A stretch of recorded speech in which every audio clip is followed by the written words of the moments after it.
జనరల్గా ఈ రాశిలో కేతువు యొక్క సంచారం జరిగేటప్పుడు ఏం జరుగుతుందంటే ఈ రాశిలో జన్మించినటువంటి వారు ఎక్కువగా గురుబలాన్ని పెంచుకోవాలి. గురుడు ప్రస్తుతం మీకు అనుకూలంగానే ఉన్నాడు. గురుబలాన్ని పెంచుకోవాలి. దత్తాత్రేయ స్వామి యొక్క పూజ చేయటం కానీ, శివాష్టోత్తరం ప్రతిరోజు పారాయణ చేయటం వలన కానీ మంచి ఫలితాన్ని పొందుతారు. మీ జన్మరాశిలోనే కేతువు యొక్క ప్రభావం ఉన్నప్పుడు ఖచ్చితంగా మీరు ఉచ్ఛిష్ట గణపతి ఆరాధన చేయటం అనేటటువంటి చాలా మంచిది.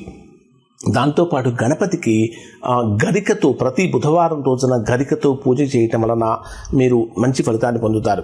ఇంకా మీకు వీలైతే ఎవరైతే ఉద్యోగపరంగా విపరీతంగా ఇబ్బందులు పడుతున్నారో అటువంటి వారు ఒక గణపతి లాకెట్ వేసుకోవటం కానీ, నిత్యం గణపతి నామాన్ని స్మరించడం, ఓం గం గణపతయే నమః అనేటటువంటి గణపతి మంత్రాన్ని నిరంతరం స్మరిస్తూ ఉండటం వల్ల అనేక రకాలైనటువంటి కుటుంబ సమస్యలు కానీ, వ్యాపార సమస్యలు కానీ, ఉద్యోగ సమస్యలు కానీ, ముఖ్యంగా ఆర్థిక సమస్యలు అన్నీ కూడా దూరం అయిపోయి చక్కటి ఫలితాన్ని పొందే అవకాశం అనేటటువంటిది కలుగుతుంది.